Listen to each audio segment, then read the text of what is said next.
नमस्कार दोस्तों। इस वीडियो में जानेंगे अप्रैल फूल या मूर्ख दिवस की शुरुआत कब और कहाँ हुई थी। काफ़ी डिटेल में जानेंगे, तो वीडियो को ध्यान से अंत तक देखिएगा। चलिए जानते हैं मूर्ख दिवस के बारे में, अप्रैल फूल डे के बारे में। तो इसकी शुरुआत कैसे हुई जानते हैं।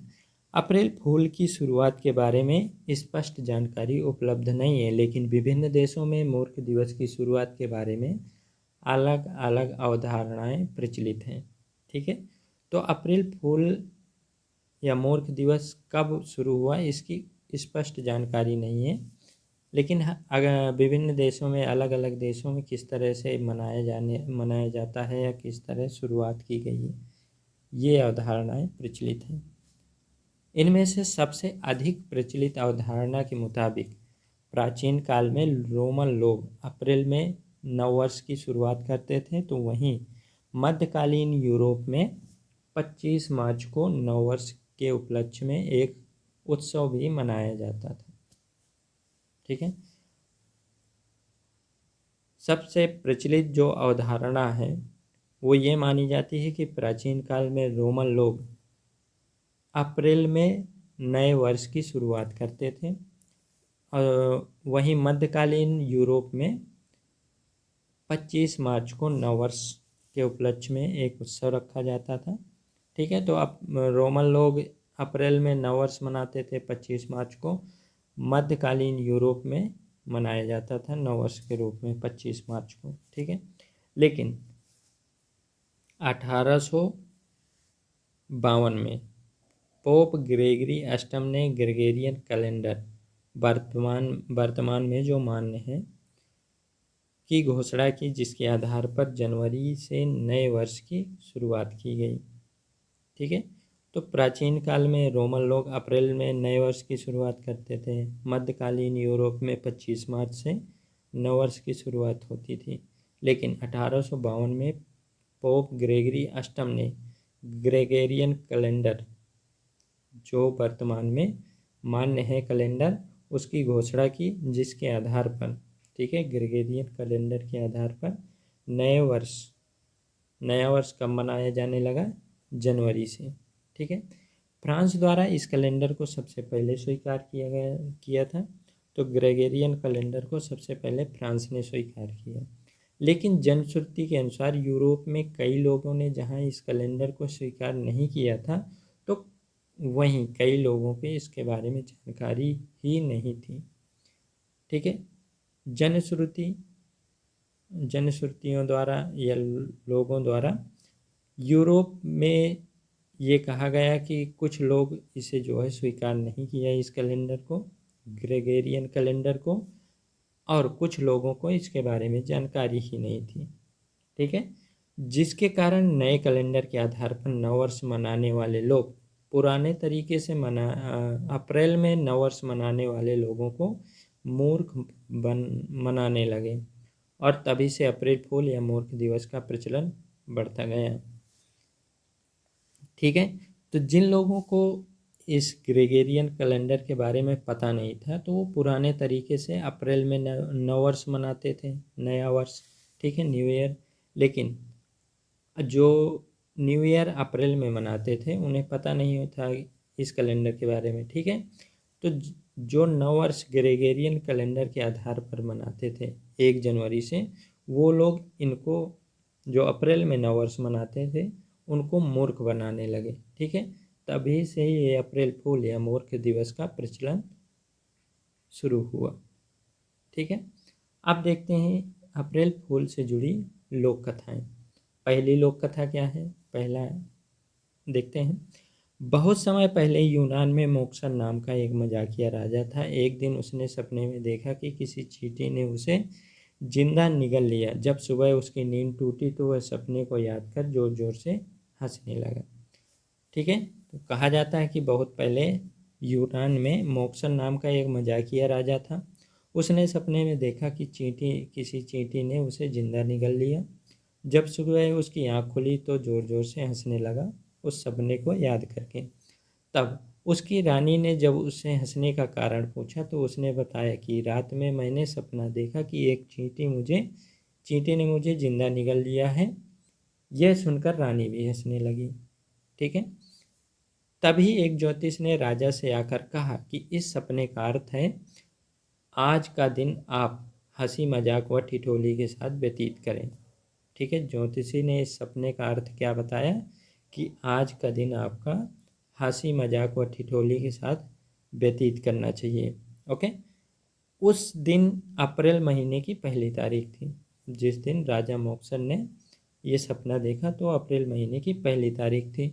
अतः उस दिन से हर वर्ष 1 अप्रैल को हंसी मजाक भरा दिन के रूप में मनाया जाने लगा। पहली लोक कथा है। आगे दूसरी देखते हैं। दूसरी लोक कथा क्या है? एक अन्य लोक कथा के अनुसार एक अप्सरा ने किसान से दोस्ती की और कहा, यदि तुम एक मटकी पानी एक ही सांस में पी जाओगे तो मैं तुम्हें वरदान दूंगी। दूसरी लोक कथा ये है कि एक अप्सरा ने किसान से कहा, दोस्ती की, फिर कहा कि यदि तुम एक मटकी भर के पानी पी जाओगे एक ही सांस में तो मैं तुम्हें वरदान दूंगी। मेहनतकश किसान ने तुरंत पानी से भरा मटका उठाया और पी गया। ठीक है। तो किसान ने पानी का मटका उठाया और पी गया। जब उसने वरदान वाली बात दोहराई तो अप्सरा बोली, तुम बहुत भोले भाले हो। आज से तुम्हें मैं यह वरदान देती हूँ कि तुम अपनी चुटीली बातों द्वारा लोगों के बीच खूब हंसी मजाक करोगे। ठीक है। तो किसान ने कहा कि मैंने तो पानी पी लिया, आप मुझे वरदान दो। ठीक है। तो अप्सरा बोली कि तुम बहुत भोले भाले हो, मैं वरदान देती हूँ कि तुम अपनी चुटीली बातों से लोगों के साथ खूब हंसी मजाक करोगे। ये ऐसा वरदान दिया किसान को। अप्सरा का वरदान पाकर किसान ने लोगों को बहुत हंसाया और हंसने हंसाने के कारण हंसी के एक पर्व का जन्म हुआ जिसे मूर्ख दिवस के नाम से पुकारते हैं। ठीक है। तो इस तरह से मूर्ख दिवस की शुरुआत हुई। ये दूसरी लोक कथा है, ऐसी मान्यता है।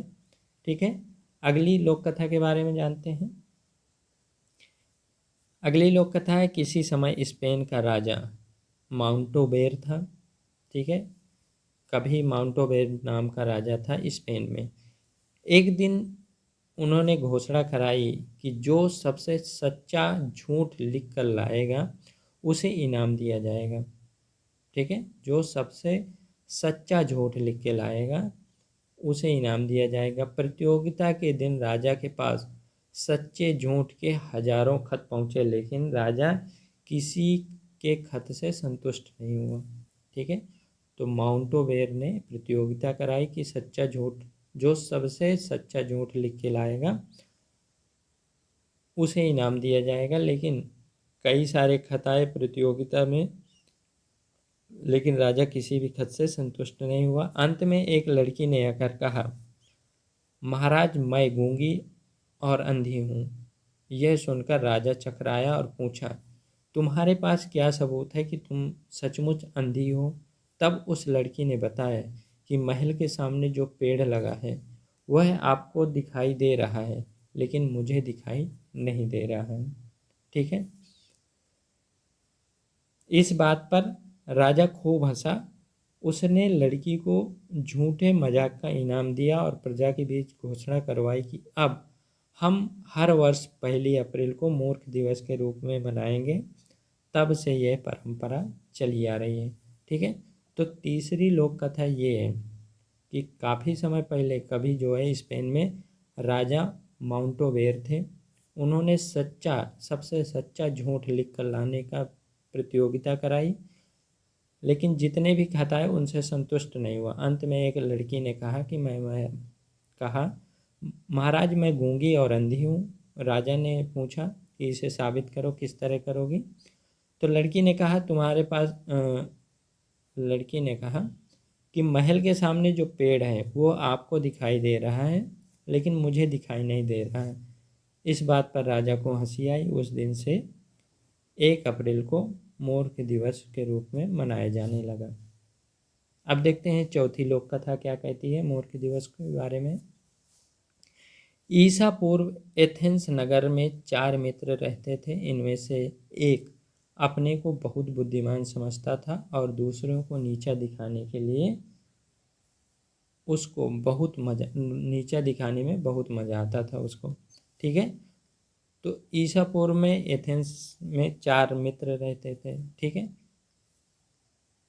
उनमें से एक अपने आप को बहुत विद्वान समझता था, दूसरों को नीचा दिखाता था। एक बार तीनों मित्र ने मिलकर एक चाल सोची और उससे कहा कि कल रात में एक अनोखा सपना दिखाई दिया। 3 मित्रों ने अब उस बुद्धिमान मित्र को सबक सिखाने के लिए कहा कि कल रात एक अनोखा सपना दिखाई दिया। क्या था सपना? सपने में हमने देखा कि एक देवी हमारे सामने खड़ी होकर कह रही है कि कल रात पहाड़ी की चोटी पर एक दिव्य ज्योति प्रकट होगी और मनचाहा वरदान देगी, इसलिए तुम अपने सभी मित्रों के साथ वहाँ जरूर आना। ठीक है, तो तीनों मित्रों ने कहा कि सपने में हमारे देवी आई। देवी ने कहा, ठीक है, कि कल रात पहाड़ी की चोटी पे दिव्य ज्योति प्रकट होगी और मनचाहा वरदान देगी, और सभी मित्रों को वहाँ आने को कहा। ठीक है, अपने को बुद्धिमान समझने वाला उस मित्र ने उसकी बात पर विश्वास कर लिया। निश्चित समय पर वह पहाड़ की चोटी पर पहुंच गया और साथ ही कुछ और लोग भी उसके साथ ये तमाशा देखने के लिए पहुंच गए, और जिन्होंने ये बात बताई थी वह छिपकर सब तमाशा देख रहे थे। ठीक है, धीरे धीरे भीड़ बढ़ने लगी और आकाश में चंद्रमा और तारे भी चमकने लगे। तब वहाँ पर दिव्य ज्योति के कहीं से दर्शन नहीं हुए और ना ही उनका कहीं नामो निशान दिखा। ठीक है, तो बुद्धिमान जो मित्र था वो अपने साथ और भी कई लोगों के ले गए। धीरे धीरे ये बात कई लोगों में फैल गई, काफ़ी लोग इकट्ठा हो गए, लेकिन कोई भी दिव्य ज्योति के दर्शन नहीं हुए, कोई भी दिव्य ज्योति नहीं दिखी, ना उसका नामो निशान मिटा। कहते हैं कि उस दिन 1 अप्रैल था। ठीक है, और उस दिन के बाद से एथेंस में हर वर्ष मूर्ख बनाने की प्रथा चल गई। बाद में धीरे धीरे पूरे दूसरे देशों ने भी इसको अपना लिया और अपने जानने वाले चिर परिचितों को 1 अप्रैल को मूर्ख बनाने लगे। इस तरह से मूर्ख दिवस का जन्म होता है। ठीक है, तो चौथी कहानी के अनुसार एथेंस में 4 मित्र रहते थे। एक बुद्धिमान था, तो बुद्धिमान समझता था और 3 को नीचा दिखाता रहता था हमेशा। तो 3 दोस्त मिलकर सोचे कि आज इसको मूर्ख बनाया जाए। उन्होंने कहा कि हमें सपने में एक देवी दिखी। उन्होंने कहा कि कल रात में पहाड़ी की चोटी पर एक दिव्य ज्योति जलेगी और वहाँ देवी वरदान भी देगी। तो सभी दोस्तों को आने को कहा साथ में। तो बुद्धिमान उनकी बातों पे भरोसा कर लिया और रात के सही समय पर पहाड़ी पर पहुंच गए, चोटी पर, और उसके साथ और लोग गए और भीड़ बढ़ती गई धीरे धीरे। लेकिन वहाँ पर चंद्रमा तारे सब चमकने लगे, लेकिन दिव्य ज्योति कहीं से दिखाई नहीं दी, न उसका नामो निशान दिखा। और ये दिन था 1 अप्रैल का। ठीक है, तो इस दिन के बाद एथेंस में हर वर्ष मूर्ख बनाने की प्रथा चल गई। तभी से 1 अप्रैल को मूर्ख दिवस मनाया जाने लगा। ठीक है, तो ये 4 लोक कथाएं थी। अब देखते हैं मूर्ख दिवस के अवसर पर क्या क्या कार्यक्रम होते हैं। फ्रांस में अप्रैल फूल दिवस के अवसर पर मूर्खों, कवियों और व्यंग्यकारों का रोमांचक कार्यक्रम होता है। यह कार्यक्रम 7 दिनों तक लगातार चलता है। इस मनोरंजन कार्यक्रम में भाग लेने वाले युवक को युवती की ड्रेस पहननी पड़ती है और मूर्ख बनने वाले व्यक्ति को इनाम दिया जाता है। ठीक है, तो फ्रांस में 1 अप्रैल या अप्रैल फूल दिवस को मूर्खों, कवियों और व्यंग्यकारों का जो है कार्यक्रम होता है। ये कार्यक्रम 7 दिन तक लगातार चलता है। ठीक है। इस मनोरंजन के कार्यक्रम में लड़कों को लड़कियों की ड्रेस पहननी होती है और मूर्ख बनने वाले व्यक्ति को इनाम भी दिया जाता है। चीन में क्या होता है? चीन में, फ्रांस में अप्रैल फूल के अवसर पर वैरंग पार्सल भेजने और मिठाई बांटने की परंपरा है। तो चीन में, फ्रांस में अप्रैल फूल के दिवस वैरंग पार्सल पर मिठाई भेजने की परंपरा है। इस दिन यहाँ के बच्चे खूब हंसते हैं। यहाँ के लोग जंगली जानवरों के मुखौटे पहनकर आने जाने वाले लोगों को डराते हैं। रोम में क्या होता है? रोम में अप्रैल फूल के अवसर पर आयोजित कार्यक्रम 7 दिनों तक चलता है और चीन की भांति बैरंग पार्सल भेजकर मूर्ख बनाया जाता है। ठीक है। तो रोम में भी 7 दिन का कार्यक्रम चलता है अप्रैल फूल के अवसर पर। ठीक है, अप्रैल फूल दिवस के अवसर पर। और यहाँ भी चीन की भांति बैरंग पार्सल भेजकर लोगों को मूर्ख बनाया जाता है। जापान में किस तरह मनाया जाता है? जापान में अप्रैल फूल दिवस पर बच्चे पतंग पर इनामी घोषणा लिखकर उड़ाते हैं और पतंग पकड़कर इनाम मांगने वाला व्यक्ति अप्रैल फूल बन जाता है। ठीक है। तो अब जापान में मूर्ख दिवस पर बच्चे पतंग पर कुछ इनाम की घोषणा लिखकर उसे उड़ाते हैं और जो पतंग पकड़ लेता है और इनाम मांगता है तो वह व्यक्ति अप्रैल फूल बन जाता है। ओके। इंग्लैंड में कैसे मनाया जाता है? इंग्लैंड में अप्रैल फूल दिवस के अवसर पर अत्यंत मनोरंजन और रोचक कार्यक्रम होते हैं। ठीक है। इस कार्यक्रम में मूर्खता भरे गीत गाकर लोगों को मूर्ख बनाया जाता है। ओके, आगे बढ़ते हैं, स्कॉटलैंड के बारे में जानते हैं। स्कॉटलैंड में अप्रैल फूल दिवस को हंटिंग द कूल के नाम से जाना जाता है। इस दिन मुर्गा चुराना यहाँ की विशेष परंपरा है। मुर्गे का मालिक भी इसका बुरा नहीं मानता। इसके अलावा नए नए तरीके ढूंढकर लोग एक दूसरे को बेवकूफ़ बनाते हैं। तो स्कॉटलैंड में अप्रैल फूल के दिन को क्या कहा जाता है? हंटिंग द कूल के नाम से जाना जाता है और इस दिन मुर्गा चुराने की विशेष परंपरा है स्कॉटलैंड में। और मुर्गा का मालिक भी बुरा नहीं मानता क्योंकि उसे पता है कि आज हंटिंग द कूल है। ओके। इसके अलावा नए नए तरीके ढूंढते हैं लोगों को बेवकूफ़ बनाने के लिए। उम्मीद करता हूँ आपको अप्रैल फूल के बारे में जानकारी अच्छी लगी होगी, वीडियो पसंद आया होगा। अगर अभी तक आपने चैनल सब्सक्राइब नहीं किया है तो चैनल सब्सक्राइब कर लीजिए ताकि आने वाले हर वीडियो की अपडेट आपको मिलती रहे। मिलते हैं अगले वीडियो में, तब तक के लिए बाय।